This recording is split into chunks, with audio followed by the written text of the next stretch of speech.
Hace una década se halló un extraño artilugio en el sótano de la mansión de Faustino Morel, coleccionista de arte, filántropo, escritor de vodevil y onanista declarado, que vivió a comienzos del siglo XIX.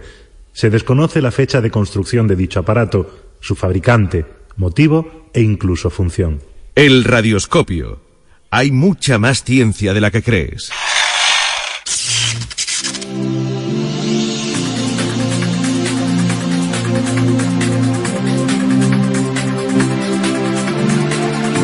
A fondo. El radioscopio. Desde RAI Granada, Susana Escudero. Viernes, después de comer. El divulgador y la periodista. Un parque de Granada. Pues fíjate que le estoy cogiendo yo el gustillo esto de aprovechar los últimos días del calorcito para pensar en el parque sobre asuntos importantes de la ciencia. Para dormir como un ceporro, querrás decir, ¿no? Escudero, yo no duermo, yo medito. Pues ahí te quedas, meditando. Yo me voy a Canal Sur a preparar el programa. Oye, allí te espero, ni se te ocurre tardar, ¿eh? Que sí, qué pesada. Voy a poner el radioscopio en función despertador, que también tiene. El mismo parque. El mismo momento. Alumnos del Instituto Zaidín Vergeles. Mira, es Emilio García, el divulgador del Instituto de Astrofísica de Andalucía, el que vino a darnos una charla en el instituto, del PISA y todo eso, ¿te acuerdas? Sí, para mí que ni siquiera terminó la carrera. Fíjate, está dormido, y lo que tiene a su lado es un radioscopio. Vaya morro que tiene el tío. Solo por tener un radioscopio puede hacer un programa de radio y hablar con científicos sobre todo lo que hacen. Oye, ¿estás pensando lo mismo que yo? Sí, que está muy desmejorado cuando ronca, ¿no? No, hombre, que le podríamos quitar el radioscopio ahora que está dormido y hacer nosotros un programa de radio con algunos compañeros de clase. ¿Y a qué científico podemos elegir? Hombre, es que me da cosa que le vayamos a molestar. Ya está. Podemos elegir algunos de los que participan en los Café Conciencia, que organiza la Fundación Descubre, de esos que nos habló Antonio, el profesor de biología. Hola chicos, perdonad que llegue tarde, pero es que vengo de una reunión súper interesante. Una reunión donde nos plantean los Cafés Conciencia de la Fundación Descubre. Es una cosa que os va a interesar. Tenemos que participar sí o sí. Con Café Conciencia tenemos dos objetivos. El primero, cuidar la cantera. Que los niños que tienen que decidir, que las niñas que tienen que decidir qué quieren hacer, pues que valoren la carrera científica como una opción profesional y vital muy atractiva. Y para eso os vamos a traer a la gente que más pasión puede trasladar por la ciencia. Y por otra parte también con Café Conciencia lo que queremos es facilitar la colaboración en divulgación entre todos los agentes andaluces. Queremos trabajar juntos porque sabemos que lo hacemos con menos esfuerzo y con muchísimo más impacto. En cuanto a Café Conciencia, este año vamos a tener 248 mesas de cafés, van a participar 288 científicos, van a tener la oportunidad de hablar con esos 288 científicos, 3.617 estudiantes y participan 33 centros de investigación. Para que tengan también una idea de la evolución de Café Conciencia, desde que empezamos en 2011, ya hemos conseguido que cerca de 12.000 chicos y chicas tomen un café con una persona que dedica su vida y que su pasión es la ciencia. En este café el anfitrión es el investigador y los investigadores son los chavales y las chavalas y su profesor. Bueno, déjate ya de tanto flashback que me está volviendo loco y vamos a quitar el radioscopio a Emilio y hacemos nosotros el programa. ¡Qué guay! El programa es nuestro. Oye, José, ¿has visto a Emilio? Que el programa está a punto de empezar y el tío no aparece. Yo un día de estos le mato.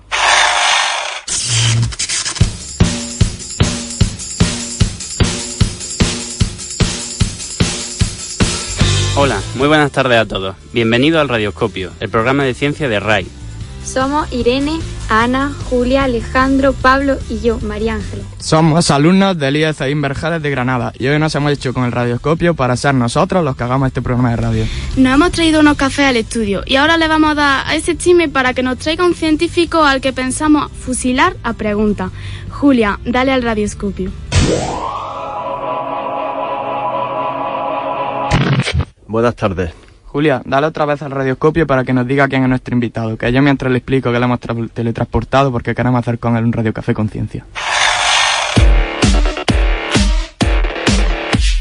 José Antonio Lorente, catedrático de Medicina Legal y Forense de la Universidad de Granada y director del Centro Pfizer, Universidad de Granada, Junta de Andalucía, de Genómica y Oncología, Genio. Sus líneas de investigación clínica en Genio se centran en los procesos de microambiente y metástasis tumoral, donde mantiene múltiples colaboraciones con grupos clínicos de Andalucía y el resto de España, así como con hospitales de Europa y Estados Unidos. Ha sido director científico e impulsor del programa Fénix de identificación genética de personas desaparecidas, director científico del convenio del programa de identificación genética de detenidos desaparecidos en Chile, propulsor del programa andaluz de identificación genética materno-infantil y director del programa humanitario DNA ProKit. Radio Café Conciencia. Las caras del ADN. Crimen, historia y medicina. Usted se dedica a la identificación genética mediante el análisis del ADN, una molécula que quizás sea más conocida por su utilidad en la investigación criminal que como portadora de nuestra información genética. El ADN, como sabemos, es muy parecido en todos los seres humanos. Entonces, ¿dónde radican las diferencias que permiten identificarnos individualmente unos a otros por nuestro ADN y, por tanto, qué son útiles en la investigación forense y qué tipo de secuencias se estudian? Bien, efectivamente es muy parecido, más del 99% es parecido. Lo que hay que tener en cuenta es la información que hay en el ADN. El ADN tiene aproximadamente 6.000 millones de unidades. Entonces, el 10% de 6.000 millones son 600 millones de unidades. Por lo tanto, 600 millones de variaciones posibles, que a su vez cuando se combinan entre sí, pues arrojan cifras enormes. Entonces, la variabilidad del ADN está en un porcentaje muy pequeño del mismo, pero teniendo en cuenta que el conjunto es muy grande, aunque el porcentaje sea pequeño, la combinación de todas esas variaciones hacen que todos los seres humanos tengamos características realmente diferentes desde el punto de vista de la identificación. Por lo tanto, la base está muy parecido, pero en los lugares clave hay diferencias suficientes. En su currículum destaca la dirección de proyectos como el Fénix, cuyo objetivo es la identificación de personas desaparecidas, o el DNA ProKit, que lucha con los secuestros y las adoptaciones no legales de niños, o su relación con el FBI. ¿Podría hablarnos brevemente de estos proyectos y sobre todo de su relación con esta institución norteamericana? Sí, vamos a empezar por el tiempo, vamos a empezar por la relación con el FBI, que surgió en el año 1990. Yo estuve allí trabajando 2 años, en 1992 y 1993. Yo, cuando acabé la tesis doctoral aquí en la Universidad de Granada, en el área de medicina legal, fui a trabajar, enviado por mi jefe, el profesor Villanueva, 1 año a Alemania para aprender algo que entonces era nuevo, que era el uso del ADN en la identificación humana. Eso se empezó a utilizar a partir de mediados de los años 80. Entonces yo fui a Alemania y estuve trabajando, y allí se organizó un congreso internacional de lo que es ADN o genética forense, del primero que hubo en Europa. Yo participé y coincidí con el jefe de investigación del FBI, el doctor Budowli. Entonces yo le dije que tenía una serie de ideas para hacer investigaciones en el futuro. Esas ideas le gustaron a él mucho, y me llamó y me dijo: vente a trabajar conmigo si quieres. Surgió un problema, y es que el FBI solamente habían trabajado hasta entonces haciendo investigación gente que eran policías.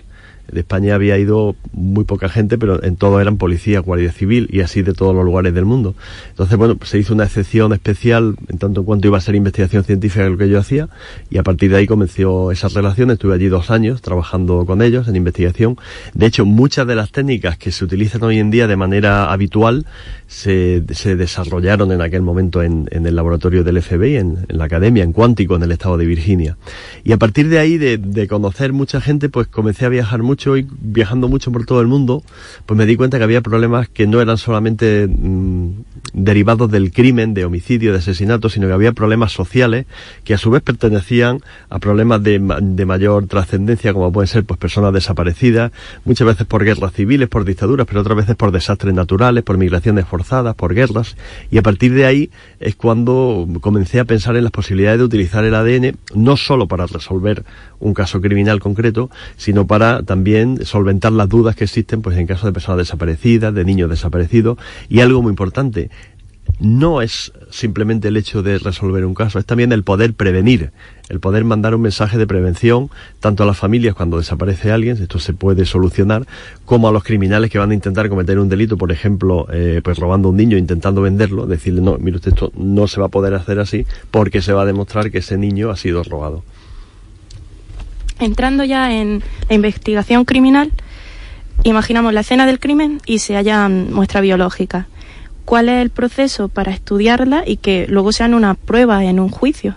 Efectivamente, la pregunta está muy bien hecha porque el proceso de estudio es algo científico, pero cuando el estudio quiere ser aplicado para que se convierta en una evidencia, en una prueba que pueda ser admisible por un tribunal y con base en la misma se pueda o bien condenar a una persona o bien exonerar a una persona, es muy importante tener en cuenta que las pruebas en criminalística pueden servir para condenar, que es para lo que todo el mundo piensa, bueno, pues este es el violador, este es el asesino, este es el que ha estafado algo, pero también las pruebas criminalísticas sirven para decirnos esta persona creíamos que podía ser, pero realmente no lo es porque su ADN no está en este pelo, no está en esta sangre o no está en algún tejido. Entonces, dentro de ese contexto, nosotros estamos siempre obligados a trabajar de acuerdo a lo que dice la norma, partiendo de la base de la ley de enjuiciamiento criminal y a partir de ahí pues una serie de normas legales, por lo tanto leyes y reglamentos, y de las normas científicas. Entonces, lo primero, el estudio de cualquier muestra en criminalística tiene 4 fases. La primera es la identificación de esas muestras, de esas evidencias en la escena del crimen, en el lugar de los hechos donde se ha producido un delito. Eso a veces es fácil y evidente, pero otras veces es bastante difícil, porque claro, una mancha de sangre grande en un suelo blanco, todo el mundo lo ve, pero el tratar de buscar un pelo que está en un depositado, por ejemplo, en una manta que es de color oscuro, pues puede ser muy difícil, o el tratar de buscar una gotita de sangre o restos de sangre de un lugar donde se ha limpiado después. Entonces, lo primero es identificar adecuadamente. Eso se hace a simple vista y también con aparatos y con instrumentos que permiten pues realizar tinciones, etcétera. Eso lo hemos visto en televisión. Una vez que se ha identificado, hay que enviarlo al laboratorio y eso tiene un proceso muy específico que se llama cadena de custodia, y es que las muestras tienen que estar perfectamente identificadas, preservadas, o sea, guardadas para evitar que se rompan, que se pierdan, que se degraden, que se destruyan, y además tiene que haber una identificación exacta de qué persona ha sido la responsable de tener una muestra en cada momento. Yo tomo una muestra a una hora determinada, te la doy a ti, entonces apunto tu nombre, que tú a partir de tal hora te haces responsable de la muestra, que mañana se la entregas, y así hay una trazabilidad.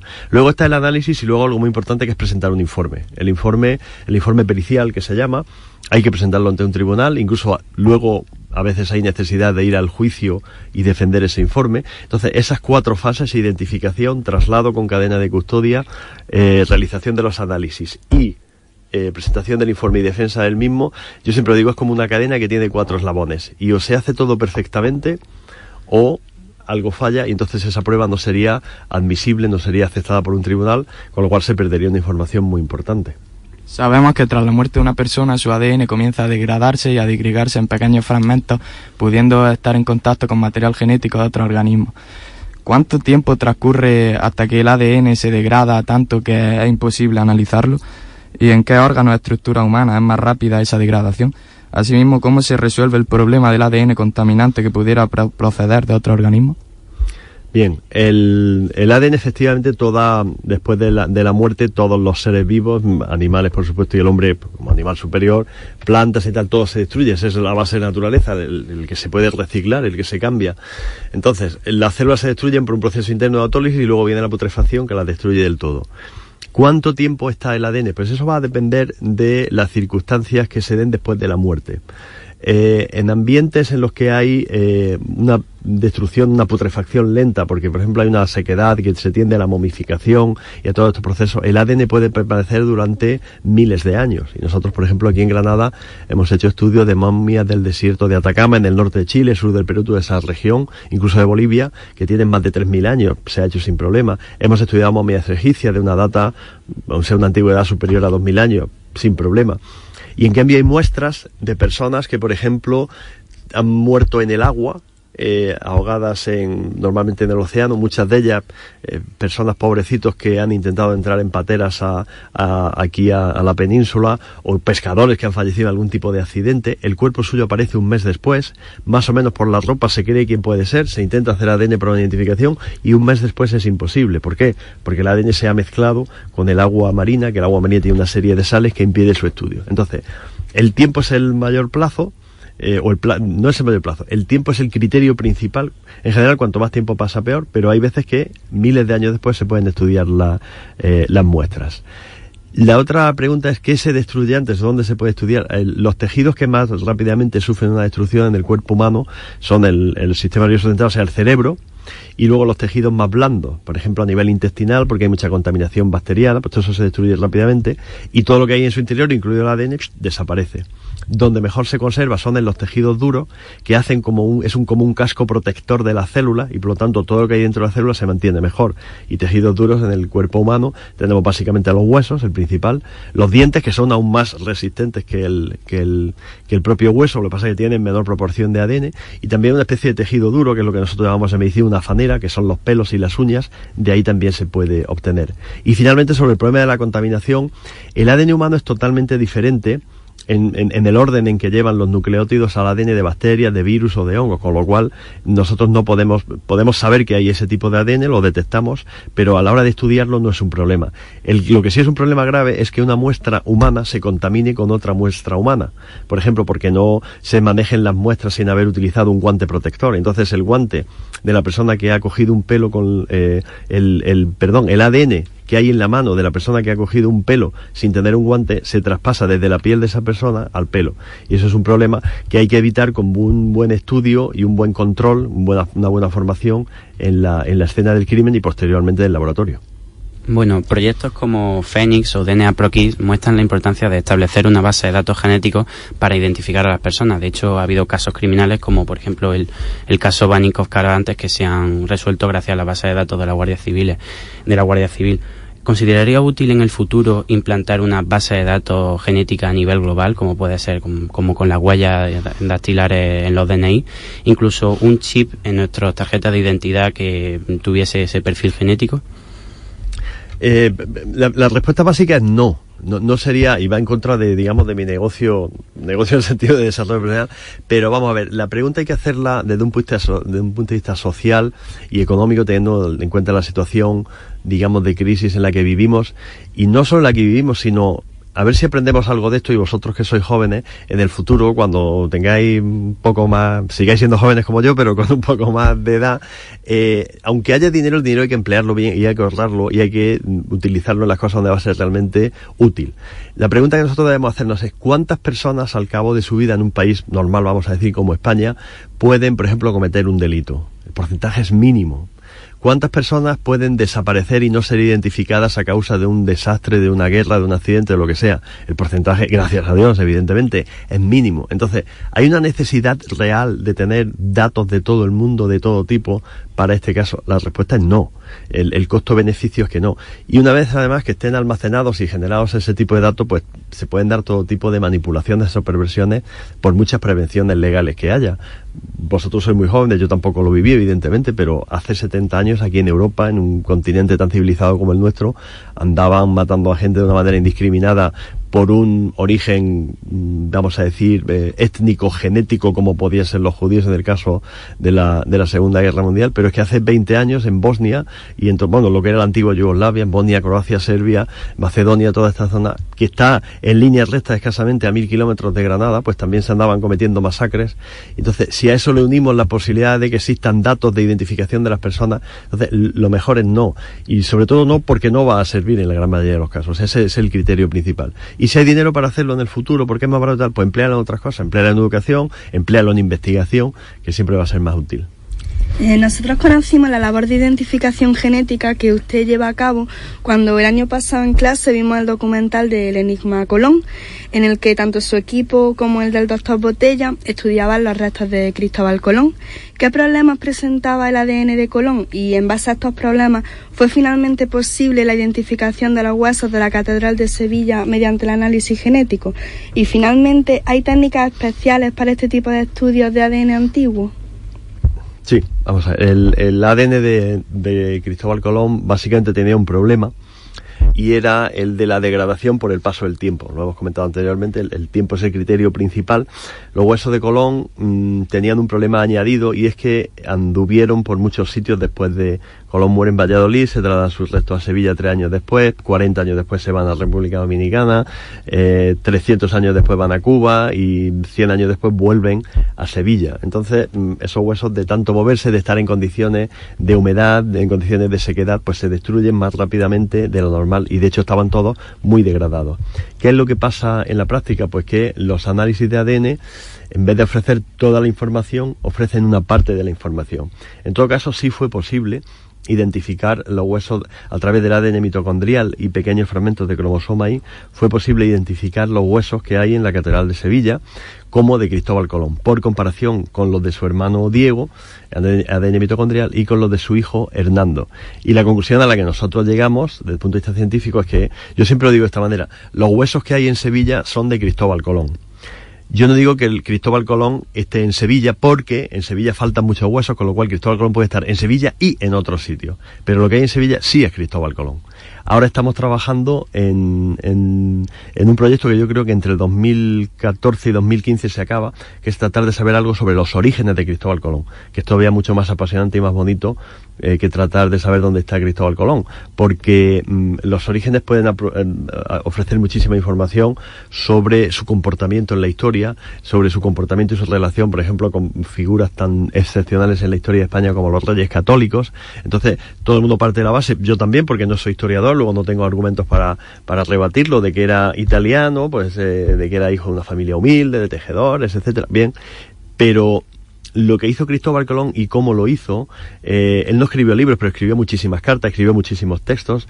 La cultura que él tenía, el dominio tanto en la gramática como en la ortografía, en las normas de escritura del español, no es propio de una persona que a los 9 años se monta como, digamos, como grumete en un barco. Entonces, quizás se pueda ver algo más de Cristóbal Colón a través de origen.